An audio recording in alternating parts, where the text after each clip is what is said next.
Here's the question. The graph of a function f contains the point p 1, 2 and q s, r.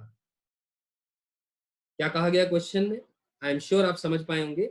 एक function है f जिसके ऊपर दो, मान लीजिए f एक फंक्शन है जिसके ऊपर एक पॉइंट p लाई कर रहा है, मान लीजिए ये रहा p पॉइंट, और एक पॉइंट q लाई कर रहा है, मान लीजिए ये पॉइंट है. p का कोऑर्डिनेट 1, 2 दिया गया है, q का कोऑर्डिनेट s, r दिया गया है. Equation of the secant line through P Q. अब सीकेंट का मतलब क्या होता है?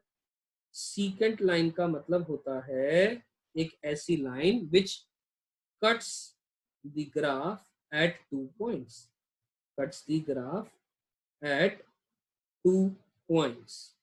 ठीक है, ये बात मालूम है ना.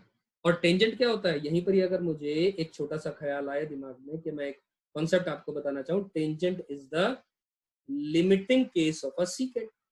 लिमिटिंग केस है किसका? सीकेंट का. जैसे कि ऊपर अगर मैं ग्राफ में बात करूं कि इफ P अप्रोचेस Q, तो जो सीकेंट है वो टेंजेंट बन जाएगी, मतलब P Q के नजदीक आता रहेगा, बहुत बहुत बहुत ज्यादा नजदीक. ठीक, तो अभी देखें दोस्तों, सीकेंट पी क्यू की बात की गई है, मतलब P और Q को मैंने ज्वाइन कर दिया, तो इस P Q की बात की गई है. क्लियर है? इसका जिक्र किया गया, the equation of the secant line through P Q. ठीक है, अब ध्यान से देखें दोस्तों, ये क्या दिया गया है? y is equal to M X plus C form दिया गया. y इज इक्वल, कोई भी एक स्ट्रेट लाइन की equation y equal to M X plus C form में होती है, जहां पर m क्या दिया गया है? ये दिया गया है S square plus 2s minus का 3 डिवाइडेड बाय s माइनस का 1, और जो c यानी कि y intercept minus of 1 plus s दिया. यहां तक बात समझ में आ जाती है? y is equals to mx plus c के अंदर में we have been asked to find the value of f dash 1. f dash 1 निकालना है अपने को. आइए दोस्तों, 1 पर डेरिवेटिव निकालना है.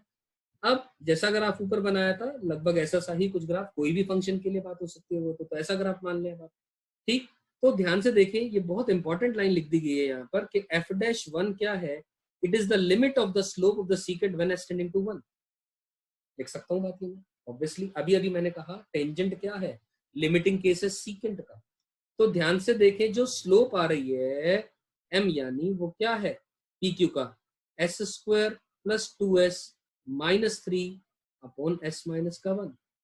जैसे जैसे s1 को अप्रोच करेगा तो आप ऐसा समझ लें q p को अप्रोच कर जाएगा, तो वो जो सीकेंट है वो टेंजेंट को अप्रोच करेगी, यानी secant tangent is the limiting case of a secant.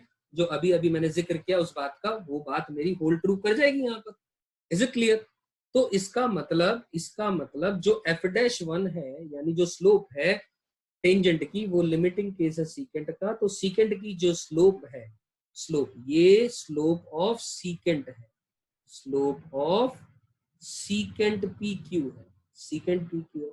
और इसी का अगर मैं इसका लिमिटिंग केस निकालूंगा, इसका मैं लिमिटिंग केस का मतलब एज s टेंडिंग टू 1, तो वो मेरे पास स्लोप आ जाएगी एट 1, या यूं कहूं और f डैश 1, और f डैश 1 का मतलब टेंजेंट की स्लोप एट 1. मतलब दूसरी भाषा में आप समझे कि इस तरीके से कुछ बात की जाएगी, जैसे जैसे पी क्यू को अप्रोच करता चला जाएगा. आप ये समझे, ये क्यू है, ये पी है. तो पहले बात करूंगा तो मैं इस तरीके से बात कर सकता हूँ कि पी क्यू ऐसा कुछ है, फिर क्यू थोड़ा सा और नजदीक आएगा तो पी क्यू ऐसा बनेगा, फिर क्यू और नजदीक आएगा तो पी क्यू ऐसा बनेगा, और जैसे ही क्यू पी के अप्रोच कर जाएगा लगभग, तो ये एक टेंजेंट बन जाएगी. This will be called as the limiting case of a secant. Correct? तो देखिए दोस्तों, हमने क्या करा, इस न्यूमरेटर को हमने क्या कर दिया, फैक्टराइज कर दिया. ये फैक्टराइज आ गया s minus 1 into S plus 3 factors इसके. तो s माइनस 1 ऊपर नीचे कट गया, मतलब the factor which is creating 0 by 0 form. यहाँ पर 0 by 0 फॉर्म जो फैक्टर इनडिटरमिनेंसी क्रिएट कर रहा था वो काट दिया, s प्लस 3 बचा. तो यानी लिमिट की वैल्यू इसकी s टेंडिंग टू 1 पर क्या आ गई? 4 आ गई. तो मैं ये कह सकता हूं f डैश 1 की वैल्यू क्या आ गई? 4 आ गई. क्या ये मेरी बात समझ में आती है? तो ध्यान से देखें, क्वेश्चन एक बार दोबारा पढ़ते हैं. क्वेश्चन में क्या कहा था, f-1 की वैल्यू बात करी गई थी, तो मैंने आपको अच्छे से बहुत अच्छे समझा दिया। f-1 मतलब टेंजेंट की बात हो रही है, टेंजेंट की स्लोप की बात हो रही है एट p पॉइंट। वो तब होगा जब q p को अप्रोच करेगा, यानी s1 को अप्रोच करेगा, यानी सीकेंट का जो लिमिटिंग केस हो जाएगा, यानी वो टेंजेंट हो जाएगा।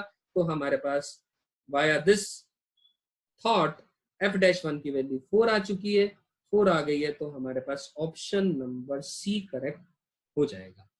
I am sure this concept is clear to all of you. तो देखिए दोस्तों, यहाँ पर हमने definition and properties of derivative, definition इस्तेमाल करें, सिंपल डेफिनेशन किसकी, टेंजेंट और लिमिटिंग केस की, या फिर डेरिवेबिलिटी की डेफिनेशन आप कह सकते हैं। इस क्वेश्चन में इस्तेमाल करके आप लोग को आंसर मिल गया।